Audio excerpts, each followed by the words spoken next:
पहले हमने फेज 1 की सहायक संधियां पढ़ी। सहायक संधियां करने की जरूरत अंग्रेजों को पहली बार मालूम हुई और वो थे लॉर्ड वेलेस्ली। लॉर्ड वेलेस्ली को 1802 में ये लगा कि सहायक संधियां कर लेनी चाहिए और सहायक संधि से हमारी कंपनी को लाभ होगा। सहायक संधि जब पहली बार की गई तो उसमें 7 शर्तें रखी गई थी। उसमें 7 शर्तों का एक अहदनामा उन्होंने अपने प्रतिनिधि लॉर्ड लेक को लेकर भेजा और लॉर्ड लेक को राजस्थान में जो पहली बार भेजा तो उसे भरतपुर भेजा। भरतपुर में पहली बार सहायक संधि हुई जो कि 29 सितंबर 1803 में सहायक संधि करने लॉर्ड लेक भरतपुर राजा रणजीत सिंह के पास आया।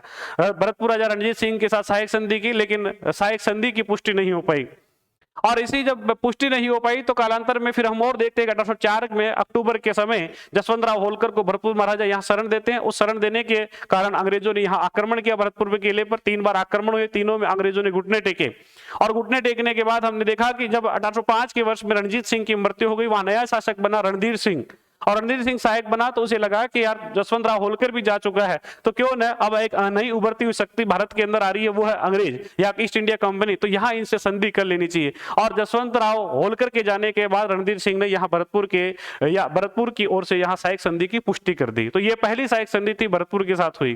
थोड़ा ध्यान रखना कौन से वर्ष में हुई है, 1803 में हुई है, 1805 में जाकर पुष्टि हुई है, तो इस 1803 का वर्ष में मिलेगा, 1805 में मिलेगा। दूसरी सहायक संधि हुई हमारे अलवर के साथ। अलवर के साथ जो सहायक संधि हुई दोस्तों आप ये फिर पढ़ेंगे कि अलवर के साथ 2 बार एक बार पुष्टि हुई है, एक बार संधि हुई है। 14 नवंबर को ये संधि हुई है, 28 नवंबर को इसकी पुष्टि होती है। अलवर के महाराजा थे बख्तावर सिंह। बख्तावर सिंह ने सहायक संधि की और सहायक संधि करने से पूर्व हम ये और देखते हैं कि अगस्त 1803 के वर्षों में वह लसवाड़ी युद्ध में अंग्रेजों की सहायता करते हैं और यह लसवाड़ी का युद्ध अंग्रेज मराठों के विरुद्ध कर रहे थे, तब वह अपनी सेना लेकर जाते हैं। और इसी प्रकार हम ये भी पढ़ते हैं कि जब ये सहायक संधि हुई तो राजस्थान में एकमात्र सहायक संधि थी, रक्षात्मक और आक्रामक सहायक संधि की गई। तो भरतपुर के महाराजा बख्तावर सिंह ने रक्षात्मक और आक्रामक सहायक संधि की।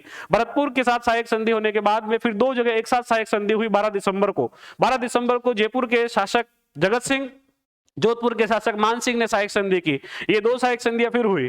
फिर एक और सहायक संधि जो कि इसी समय हुई थी, लगभग दिसंबर के महीने में बूंदी के शासक हुए विष्णु सिंह ने सहायक संधि की। तो ये हो गई 5 जगह सहायक संधियां। छठी जगह एक धौलपुर के शासक थे किरत सिंह और किरत सिंह ने जनवरी के महीने में 1804 के वर्ष में यह सहायक संधि की। तो इस प्रकार ये प्रथम फेज की 6 जगह राजस्थान में सहायक संधियां हुई। और जब सहायक संधियां हुई तो ईस्ट इंडिया कंपनी के जो संचालक मंडल को लगा कि यार ये सहायक संधियां कंपनी के प्रॉफिट के लिए नहीं है, या इनमें जो शर्तें की गई है उसमें किसी प्रकार भी कंपनी को कोई प्रॉफिट नहीं हो रहा, लाभ नहीं हो रहा, तभी सहायक संधियों को रद्द करने की कंपनी के संचालक मंडल ने ठान ली। तो जब ये बात लॉर्ड वेलेस्ली को पता चली तो उन्होंने इस संधियों को जब कंपनी ने समाप्त करने की ठानी तो उन्होंने अपने पद से इस्तीफा दे दिया। इस्तीफा देने के बाद भारत में नया वायसराय बनाकर भेजा गया या गवर्नर जनरल बनाकर भेजा गया, वो भेजे गए थे कॉर्नवालिस आए तो उन्हें लगा कि यार पहले वाले को अगर इस कारण हटा दिया गया तो हम भी इन देशी राज्यों के मामले में हस्तक्षेप नहीं करें तो अच्छा रहेगा। और लॉर्ड कॉर्नवालिस ने देशी राज्यों के मामले में हस्तक्षेप नहीं करने की नीति अपनाई। उन्होंने अपना एक प्रतिनिधि एलन द्वितीय और जॉर्ज बार्लो, एलन द्वितीय मालवा के अंदर जाता है, जॉर्ज बार्लो राजस्थान में आता है। जॉर्ज बार्लो यहाँ आया और इन सभी रियासतों के ऊपर जो सह संधियां की गई थी उस पर निर्णय लेने का उसे अधिकार दिया गया। उसने निर्णय लिया कि 2 जगह के शासक ऐसे हैं जहां से सहायक संधियां बड़ी मुश्किल से हुई है। उसने अलवर और भरतपुर के साथ की गई सहायक संधियों को यथावत रखा और अन्य जगह के साथ की गई सहायक संधियां समाप्त कर दी। ये दोस्तों ये दौर था 1806-05 का दौर, जहां ये सहायक संधि की बारे में पुष्टि करने के लिए ये जॉर्ज बार्लो को भेजा गया था। ये प्रथम चरण का फेज 1 है या इसे प्रथम चरण कह दें। इसी के बीच में एक शून्यवाद का दौर आया। शून्यवाद का दौर लॉर्ड कॉर्नवालिस के समय आया, 1805 से लेकर 1813 का दौर। इसके समय में कोई सहायक संधि नहीं हुई। कॉर्नवालिस के जाने में के बाद एक नया गवर्नर जनरल बनकर भारत आया और वो था लॉर्ड हेस्टिंग्स। जब भारत आया तो उसे लगा कि यार कॉर्नवालिस तो बहुत अच्छा पूर्व में वेलेस्ली ने जो सहायक संधि की वो तो कंपनी के लिए हितकर हो सकती है यदि उसके अंदर हम 2 शर्तें और जोड़ दें। हेस्टिंग्स ने जो पूर्व में की गई 7 शर्तें या अहदनामा था उसके अंदर 2 शर्तें नहीं जोड़ी। एक तो जोड़ी कि पूर्व में ये सभी जितने भी राज्य थे ये सभी राज्य मराठों को टैक्स या खिराज देते थे। अब ये अगर खिराज मराठों को नहीं देकर कंपनी को दे देवे तो कंपनी का प्रॉफिट। और एक और शर्त उन्होंने जोड़ी कि यहाँ ऐसा करते हैं जब इन राज्यों से अपन शर्तें कर या इसमें जो अपन संधि करते हैं, इन संधि के साथ एक शर्त उन्होंने और जोड़ी कि यहाँ हमारा एक प्रतिनिधि बैठा देते हैं प्रत्येक रियासत में जिसके साथ संधि करे और वो रियासत की हमें रिपोर्टिंग देता रहेगा। तो दो शर्तें जोड़ दी और दोनों के साथ अब उसमें ब्रिटिश पॉलिटिकल एजेंट बिठाया जाने लगा और ये खिराज भी कंपनी लेने लगी। फिर दोस्तों द्वितीय चरण की सहायक संधियां होती है। द्वितीय चरण की सहायक संधियां करने के लिए लॉर्ड हेस्टिंग्स ने दिल्ली के रेजिडेंट को बुलाया। दिल्ली का रेजिडेंट चार्ल्स मेटकोप था। मेटकोप को कहा कि तुम यहाँ आओ। इससे पूर्व 1811 में मेटकोप यह घोषणा कर चुके थे कि राजस्थान के राजाओं के साथ संधि की जाए और उनका एक परिसंघ बनाया जाए। तो ये घोषणा 1811 में ही चार्ल्स मेटकोप कर चुका था और इसीलिए चार्ल्स मेटकोप को बुलाया गया। चार्ल्स मेटकोप को कहा कि तुम ही जाकर संधि करो और राजस्थान में संधि करने, संधि के पत्र पर हस्ताक्षर करने और आदि का कार्य उसे सौंपा गया। राजस्थान में यहाँ पूर्व में कर्नल टोड उपस्थित थे और कर्नल टोड को कहा कि आप वही हो तो ऐसा करना, जो भी अगर संधियों से संबंधित समस्या है तो आप उसका निदान करना। संधियां की जिम्मेदारी तो चार्ल्स मेटकोप को और समस्या की जिम्मेदारी किसे? कर्नल टोड को दी गई। अब राजस्थान में पहली सहायक संधि हुई करौली से 9 नवंबर 1817 को। 1817 में दोस्तों आप 3 सहायक संधियां पढ़ेंगे। 9 नवंबर 1817 को करौली राज्य के साथ सहायक संधि, हरबख्शपाल सिंह ने वहां सहायक संधि की, करौली राज्य को खिराज मुक्त रखा गया। तो पहली द्वितीय चरण की पहली सहायक संधि किसके साथ की गई? करौली राज्य के साथ सहायक संधि की गई और करौली राज्य को खिराज मुक्त, यानी आप करौली इससे पूर्व मराठों को टैक्स देता था। किसको टैक्स देता था? मराठों को। और इस करौली को यहाँ खिराज मुक्त रखा गया। तो थोड़ा ध्यान रखना, करौली को खिराज मुक्त रखा गया। इसके बाद दूसरी सहायक संधि हुई दोस्तों 15 नवंबर 1817 को और 15 नवंबर 1817 को जब ये सहायक संधि हुई तब इसकी पुष्टि हुई 17 नवंबर को। और ये सहायक संधि वास्तव में देखे तो पिंडारियों से थी और पिंडारियों के इन 4 प्रमुख नेता करीम खां, वसील मोहम्मद पिंडारी, चीतू पिंडारी और अमीर पिंडारी, इन 4 में से एक व्यक्ति को चुना गया और वो एक व्यक्ति कौन था? अमीर खां पिंडारी। अमीर खां पिंडारी को वहां का नवाब की उपाधि दी गई और उसे टोक का स्वतंत्र शासक घोषित कर दिया। और ये दोस्तों नवंबर 1817 की बात है। नवंबर 1817 के अंदर टोक का नवाब उसे मान लिया गया, लेकिन उसके साथ शर्तें रखी गई कि वह किसी देशी राज्य के ऊपर आक्रमण नहीं करेगा। वह जब या उसे किसी प्रकार की आवश्यकता होगी तो कंपनी उसकी मदद करेगी। तो उसके साथ 4 शर्तें रखी गई थी टोक के नवाब के साथ। तो ये थोड़ा ध्यान रखना, द्वितीय सहायक संधि को किसके साथ हुई है? टोक के नवाब अमीर खां पिंडारी के साथ। फिर हम और बढ़ते गए, 1838 के आसपास इसकी मृत्यु हो जाती है। फिर अनेक यहाँ पर जो पिंडारी होते हैं वो शासक बनते। इस्माइल पिंडारी जो कि 1948 के आसपास यहाँ का अंतिम पिंडारी नवाब था। तीसरी सहायक संधि हुई दोस्तों कोटा के साथ। 26 दिसंबर 1817 को कोटा के साथ सहायक संधि हुई। कोटा के साथ सहायक संधि होने के समय वहां का महाराव था महाराव उम्मेद सिंह। उम्मेद सिंह खुद नहीं गया, उसने अपना प्रधानमंत्री दीवान भेजा झाला जालिम सिंह को। झाला जालिम सिंह गया, सहायक संधि करके आया। यहाँ जो सहायक संधि करने आया था दोस्तों अंग्रेजों की ओर से वो चार्ल्स मेटकोप था। चार्ल्स मेटकोप के साथ सहायक संधि की। ये 26 दिसंबर को सहायक संधि हो गई, लेकिन झाला जालिम सिंह को उसके बेटा माधो सिंह ने कहा कि पिताजी आप गड़बड़ करके आ गए, आप तो बूढ़े होने वाले, आपको दिखना ही बंद हो गया, अब हमारा पीछे से क्या होगा? ये महाराव जरूरी थोड़ी है कि आपको तो दीवान के पद पर रख रखा था, हमें भी दीवान के ऊपर रखे। माधो सिंह ने कहा यार ये बात तो ठीक है, मैंने ये बात नहीं सोची। तब झाला जालिम सिंह, क्योंकि सभी प्रमुख जो उस समय शक्तियां थी उन सभी का विश्वस्त भी था और बुद्धिमान भी था, तब उसे लगा कि यहाँ से पिंडारियों का दमन कार्य चल रहा अंग्रेजों के द्वारा। और तब उसने पिंडारियों के जब दमन कार्य चल रहा था उसी में अपनी सेना भी, यानी कोटा की सेना भी सहयोग करने के लिए भेज दी और उससे कर्नल टोड प्रभावित हुए। कर्नल टोड के पास बाद में यहाँ से झाला जालिम सिंह जाता है और एक अनुपूरक संधि करता है और कहता है कि उसमें जो आपने पूर्व संधि की थी उसके अंदर 2 धाराएं और जोड़ो। पहली शर्त उसके अंदर जोड़ी कि कोटा का महाराव कोटा के शासक होंगे, लेकिन झाला जालिम सिंह के वंशज अब क्या होंगे? प्रशासक होंगे। तो वहां उनके वंशज तो होंगे, शासक के वंशज यहाँ शासक ही रहेंगे, लेकिन यहाँ झाला जालिम सिंह के वंशज यहाँ प्रशासक बनेंगे। तो ये बात की गई। फिर मांगरोल बारा का युद्ध, 1 अक्टूबर 1821 का मांगरोल बारा का युद्ध पढ़ते हैं, जो कि मेवाड़ के महाराणा भीम सिंह के बाद यहाँ मध्यस्थता से मामला संतुष्ट होता है। फिर आप देखते हैं कि यहाँ एक नवीन रियासत की स्थापना होती है 1837-38 के वर्षों में। 37 में इसी झालावाड़ रियासत की स्थापना होती है। 38 में अंग्रेजों की मान्यता मिलती है। तो झालावाड़ रियासत की स्थापना मदन सिंह झाला के द्वारा की गई थी। कोटा से 17 परगने अलग करके यहाँ बनाई गई थी।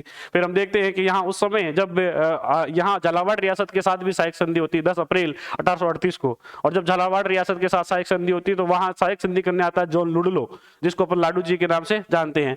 जयपुर रियासत के अंदर जब शुरुआती समय में राम सिंह नाबालिग था तो वो राम सिंह के समय भी जॉन लुडलो गया, और जॉन लुडलो वास्तव में देखे तो एजेंसी काउंसिल का सदस्य था।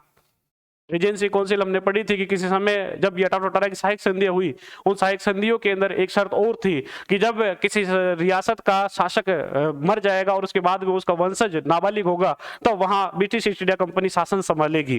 तो ये बात उसी के अंदर है।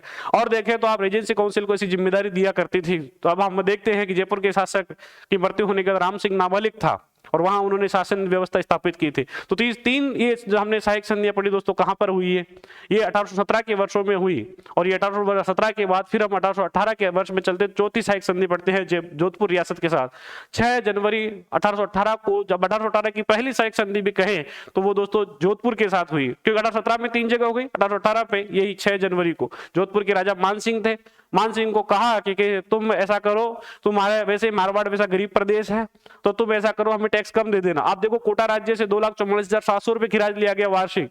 इसी के अलावा उसकी कोटा के दिन 7 कोटड़ियां आती थी, 19,997 रुपए लिए गए। शाहबाद 12 के 25,000 रुपए उनसे लिए गए। लेकिन इधर जोधपुर को कहा कि तुम ऐसे गरीब प्रदेश हो तो तुम ज्यादा दे नहीं पाओगे, है ना। तो उनसे कहा कि तुम ज्यादा गरीब हो तो तुम ज्यादा दे नहीं पाओगे, तो उनसे 1,08,000 रुपए वार्षिक खिराज मांगा अंग्रेजों ने।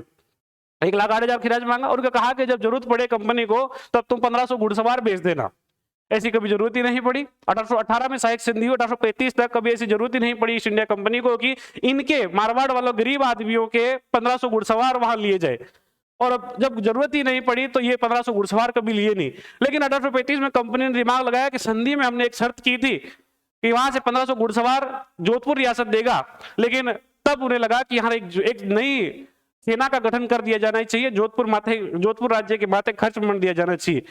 और वहां 1835 में जोधपुर लीजन का गठन कर दिया, और वो जोधपुर लीजन का गठन इसी शर्त के अधीन किया गया था।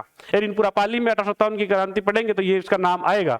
और देखो आप चौथी जगह शर्त हो गई, या 5वीं जगह हम देखते हैं तो दोस्तों जयपुर राज्य के साथ सहायक संधि, या दोस्तों उदयपुर राज्य के साथ सहायक संधि। उदयपुर के साथ 13 जनवरी को सहायक संधि हुई, और उदयपुर के ये सहायक संधि की पुष्टि हुई दोस्तों 22 जनवरी को। उदयपुर राज्य के साथ सहायक संधि करने के लिए मेवाड़ के महाराणा ने जो अपने एक प्रतिनिधि भेजा ठाकुर अजीत सिंह को। ठाकुर अजीत सिंह आया, और अब हम जोधपुर में देखें तो मान सिंह खुद नहीं आया था, मान सिंह का कुंवर आया था, कुंवर छतर सिंह, व्यास बिशनदास, व्यास अभय राम। तो इस प्रकार उसने अलग अलग व्यक्ति यहाँ पर सहायक संधि करने आए हैं। जब मेवाड़ के साथ सहायक संधि, मेवाड़ के लिए कहा गया कि तुम अपनी वार्षिक उपज का प्रथम 5 वर्ष में 1/4 या 25% टैक्स दोगे। दूसरी शर्त उसके अंदर और जोड़ी गई, ये प्रथम 5 वर्ष के लिए आगामी 5 वर्ष में तुम अपनी कुल आय का 3/8% भाग दोगे। तो ये थोड़ा ध्यान रखना, मेवाड़ राज्य के साथ इस प्रकार की सहायक संधि हुई। फिर हम छठे रूप से देखते हैं कि बूंदी राज्य के साथ सहायक संधि हुई।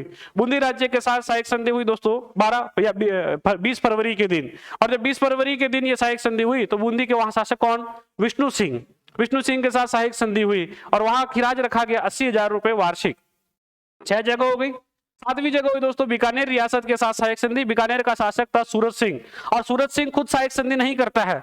सूरत सिंह यहाँ से अपना एक प्रतिनिधि दिल्ली भेजता है, और दिल्ली के अंदर बैठा था चार्ल्स मेडकॉफ, और वह प्रतिनिधि था काशीनाथ ओझा, और काशीनाथ ओझा वहां सहायक संधि करने जाता है। तो थोड़ा ध्यान रखना, 21 मार्च के दिन बीकानेर राज्य सहायक संधि करता है। बीकानेर क्योंकि यह भी मारवाड़ का भाग था, और इसीलिए कंपनी मानती कि यह भी गरीब प्रदेश है, ज्यादा टैक्स नहीं दे पाएगा। और तब कंपनी ने कहा कि तुम ऐसा करना, टैक्स तो मत देना, लेकिन तुम्हारे यहाँ पर जो भटनेर बीकानेर मार्ग जो ऊपर की ओर जाता है, जिससे काबुल खुरासान तक व्यापार किया जा सकता है, तो उसको आप सही करवा लेना। और इस राजमार्ग को सही करवाने से हमारे यहाँ पर जो जितना भी हमारे काबुल खुरासान से कंपनी को वो प्रॉफिट होगा, व्यापार वहां से कर सकेगी। तो ये एक शर्त उसने जोड़ी थी मुख्य। बीकानेर के बाद किशनगढ़ राज्य के साथ सहायक संधि हुई 26 मार्च 1818 को, और लेकिन इसकी पुष्टि हुई 7 अप्रैल को। जब ये सहायक संधि हुई तो वहां किशनगढ़ का शासक कल्याण सिंह था, और कल्याण सिंह को कहा कि देखो किशनगढ़ के वैसे किशनगढ़ एक गरीब प्रदेश है, ये राठौड़ों का भाग है, और इसके पास ज्यादा पैसा नहीं है, और इसीलिए किशनगढ़ को भी खिराज मुक्त रखा गया। बीकानेर भी खिराज मुक्त, करौली खिराज मुक्त, जैसलमेर खिराज मुक्त, ऐसी बहुत सारी रियासतें जो कि मैं आपको नाम गिनाऊंगा। टोक की रियासत खिराज मुक्त, अलवर रियासत खिराज मुक्त, इनसे पैसा कंपनी ने नहीं लिया कि तो तुम पहले से भी ऐसे गरीब प्रदेश हो और तुमसे ज्यादा पैसा हम कहां से लेंगे, है ना। तो देखो फिर 8वें नंबर पर किसके साथ सहायक संधि हुई, 8वें नंबर पर किशनगढ़ राज्य के साथ सहायक संधि, 9वें नंबर पर जयपुर राज्य के साथ सहायक संधि। और जयपुर का शासक उस समय अयासी किस्म का व्यक्ति, और वो था जगत सिंह। कौन था, जगत सिंह, अनिल कपूर खानदान की रस कपूर, जो कि पहले उनके वहां डांसर थी, आप पढ़ भी चुके हैं। और जब वहां रस कपूर, जो कि रस कपूर का प्रेमी जिसे हम जगत सिंह के नाम से जानते हैं, वही गिंगोली के युद्ध, कृष्णा कुमारी विवाद आदि से संबंधित रहा, और जगत सिंह ने सहायक संधि की। मैं फिर आपको जब जयपुर रियासत के इतिहास पढ़ाया तब भी बताया था कि इसके इतिहास में इतना ही इसका भाग्य में लिखा था कि तू सहायक संधियां कर ले। जब पहली सहायक संधि 1803 में जयपुर राज्य के साथ हुई तब भी इसने साइन किए, और यहाँ पर जो अंतिम रूप से इसने सहायक संधि पर हस्ताक्षर करने के बाद 20 दिन बाद में ही इसकी मृत्यु हो जाती है। जगत सिंह ने यहाँ सहायक संधि की, इसे शुरुआती वर्ष में पागल बनाया गया, तो एक प्रथम वर्ष कुछ भी टैक्स मत देना, द्वितीय वर्ष 4 लाख रुपए, तृतीय वर्ष 5 लाख रुपए, और ऐसा करते करते छठे वर्ष तक 8 लाख रुपए निर्धारित हो गए। और छठे वर्ष जब 8 लाख रुपए निर्धारित हुए तो कहा गया कि अब छठे वर्ष है, प्रतिवर्ष 8 लाख रुपए देना शुरू करो। तो ये जयपुर राज्य के साथ सहायक संधि थी। 10वें नंबर पर जैसलमेर राज्य के साथ सहायक संधि की गई। जैसलमेर वास्तव में देखे दोस्तों भाटियों का प्रदेश था, और भाटी क्या करे हो देखो अभी समझो, जैसलमेर राज्य के साथ सहायक संधि है। जैसलमेर राज्य प्रतापगढ़ के साथ भी सहायक संधि है। प्रतापगढ़, डूंगरपुर, बांसवाड़ा को एक अलग से पढ़ेंगे। देखो यहाँ अगर आप देखेंगे तो यहाँ आपको एक बात पता चलेगी। यहां से देखना, राजस्थान के ऐसा प्रदेश जो कि नीचे दक्षिण के अंदर पड़ता है, और यहां से 3 प्रदेश है। एक तो आपका दोस्तों प्रतापगढ़, यहाँ आपका बांसवाड़ा, और ये डूंगरपुर। अब आप ये देखेंगे कि यहीं पास में मालवा है। क्या है? मालवा। और मालवा के अंदर ही पड़ता है धार जिला, धार राज्य। क्या पड़ता है? धार राज्य। ये जो धार राज्य था, ये ऐसी राजस्थान में 3 ऐसी रियासतें हैं, डूंगरपुर, प्रतापगढ़ और बांसवाड़ा, ये तीनों रियासतें हैं, यहाँ धार राज्य को टैक्स देती थी। किसको देती थी? धार राज्य को। तो इसको एक साथ पढ़ लेंगे, यहाँ जैसलमेर को पढ़ लेते हैं। तो जैसलमेर राज्य का रिवीजन थोड़ा सा ध्यान रख लेना। जैसलमेर रियासत के साथ सहायक संधि हुई। जैसलमेर का शासक वास्तव में हम कहे तो ये मूल प्रदेश था, इसीलिए आप यह ध्यान रखेंगे मूलराज भाटी। यहाँ का शासक कौन है? मूलराज भाटी। ये दोस्तों लगभग ये एक ऐसा यहाँ स्थान है जहां जिसकी पुष्टि तो जाकर हुई 2 जनवरी 1819 को। कब हुई? 2 जनवरी 1819 को। लेकिन ये जो सहायक संधि ये पूर्व में हो चुकी है, तो जरा ध्यान रखना 21-22 मार्च इसकी डेट मिलती है, सॉरी 21-22 दिसंबर इसकी डेट मिलती है, और 21-22 दिसंबर 1818 को ये सहायक संधि हुई। तो थोड़ा ध्यान रखना, पुष्टि लेट हो रही है इसकी। तो यहाँ का शासक कौन है? मूलराज भाटी। कौन है? मूलराज भाटी। तो थोड़ा ध्यान रखना, और इसे भी खिराज मुक्त रखा गया था। अब यहाँ बात करते हैं दोस्तों प्रतापगढ़ की, और प्रतापगढ़ रियासत का शासक कौन है? प्रतापगढ़ रियासत का शासक है सामंत सिंह। सामंत सिंह यहाँ पर सहायक संधि करता है। ये दोस्तों प्रतापगढ़ रियासत के साथ सहायक संधि हुई 5 अक्टूबर को। कब हुई थी? 5 अक्टूबर 1818 को। कब हुई थी? 5 अक्टूबर 1818 को। जब ये सहायक संधि हुई तब महारावल सामंत सिंह के साथ संधि की गई, और संधि करने यहाँ कोई और व्यक्ति आया, क्योंकि ये पूर्व में ये 3 जगह ऐसी थी, ये तीनों धार राज्य को टैक्स देती थी। धार राज्य का शासक यहाँ से मराठों को ले जाकर टैक्स देता था, और इसी कारण यहाँ इन तीनों जगह से सहायक संधि करने मालवा का रेजिडेंट आया है। कहाँ का आया है? मालवा का रेजिडेंट, या उसी को अपन कहते हैं पॉलिटिकल एजेंट। और ये पॉलिटिकल एजेंट कौन है? अरे कौन है? John Malcolm. कौन है? John Malcolm. तो थोड़ा ध्यान रखना, ये मालवा का पॉलिटिकल एजेंट था जॉन मेलकम, और जॉन मेलकम तीनों जगह आता है। जब सहायक संधि की गई तो सबसे पहली बात यहाँ प्रतापगढ़ रियासत के साथ की गई कि यहाँ जितनी भी आपकी लुटेरी जाति है उनका दमन करेगी कंपनी, तब आप बीच बचाव नहीं करेंगे। दूसरी शर्त जोड़ी गई, जब कंपनी भविष्य में यहाँ टकसाल या कोई व्यापारिक इकाई बनाती है तो कंपनी किसी प्रकार का टैक्स नहीं देगी। कंपनी यहाँ पर यहाँ की धार्मिक मान्यता का भी ध्यान रखेगी। तो ऐसी कुछ शर्तें जोड़ी गई। जब डूंगरपुर के महारावल के साथ सहायक संधि की गई, डूंगरपुर के महारावल थे जसवंत सिंह द्वितीय, और जसवंत सिंह द्वितीय के साथ जब सहायक संधि की गई तो डूंगरपुर महारावल जसवंत सिंह द्वितीय के साथ सहायक संधि में एक एक्स्ट्रा शर्त आपको ध्यान रखनी। यहाँ पर एक जाति रहती थी या जनजाति रहती थी मकरानी, और उस मकरानी जाति का दमन यहाँ पर कंपनी ने करवाने के लिए उसे राजा को कहा कि यहाँ से आप मकरानी जो जनजाति है उसको राज्य से मुक्त कर दीजिए। सिंधी और मकरानी जाति यहाँ रहती थी, और ये डूंगरपुर राज्य के साथ सहायक संधि हुई कौन सी तारीख को दोस्तों? 11 दिसंबर को। कब हुई थी? अरे 11 दिसंबर 1818 को ये सहायक संधि हुई डूंगरपुर राज्य के साथ। फिर बांसवाड़ा रियासत के साथ सहायक संधि हुई दोस्तों 25 दिसंबर को। कब हुई? 25 दिसंबर 1818 को। तो इस प्रकार हमने ये 14 जगह की सहायक संधियां कंप्लीट की। अंतिम रूप से सहायक संधि हुई हमारे सिरोही रियासत के साथ, और सिरोही के साथ सहायक संधि इसलिए लेट हुई कि इसे मारवाड़ रियासत का वह भाग मानती थी। कंपनी अब तक इसे मारवाड़ राज्य का भाग मानती थी, इसलिए इसके साथ कोई सहायक संधि नहीं की। और जब सिरोही के शासक ने कर्नल टोड को कहा कि हमारी तो रियासत ही अलग है, हमारा वंश ही अलग है, हम तो चौहानों की शाखा है, वो राठौड़ राजवंश है, तब यहाँ इस राज्य के साथ सहायक संधि करने के लिए चार्ल्स मेडकोप आए, और चार्ल्स मेडकोप ने सहायक संधि की। तो थोड़ा ध्यान रखना, ये सहायक संधि 11 सितंबर 1823 को सिरोही राज्य के शासक शिव सिंह से की। लेकिन शिव सिंह पूर्व में अपने बड़े भाई उदयभान को कैद करके शासक बना था, और कंपनी को यह बात पता चली कि यह शिव सिंह ओरिजिनल शासक नहीं है, इसका बड़ा भाई वास्तव में शासक था जिसे इसने हटाकर शासक बना था। शिव सिंह के साथ सहायक संधि की शर्तें कंपनी ने रख दी कि जब तक उदयभान जीवित है तब तक तुम शिव सिंह यहाँ सिरोही के शासक बने रहोगे, और जैसे ही उदयभान की मृत्यु होगी तुम्हें यहाँ का शासक हटाकर इस उदयभान के बेटे को यहाँ का शासक बना दिया जाएगा। जो शिव सिंह पूर्व में अपने भाई को एक टाइम खाना खिला रहा था, वो 4-4 टाइम उसके लिए खाना लेकर जा रहा था कि भाई अब वो कैसे जिंदा रहे। 20 साल और जिया शिव सिंह का भाई उदयभान। और फिर कहते हैं कि शिव सिंह ने अपने इसी भाई के पुत्र या भतीजे को बीच में जहर देकर मरवा दिया था, और जब उदयभान की मृत्यु हो गई तो शिव सिंह ही शासक रहा। तो ये थोड़ा ध्यान रखना, ये सहायक संधियां थी। अंतिम रूप से हम पढ़ते हैं कि सबसे एंडिंग में जाकर अगर हुई तो वो तो झालावाड़ 10 अप्रैल 1838 को सहायक संधि हुई। ये सहायक संधियां हुई। सहायक संधियों के क्या परिणाम रहे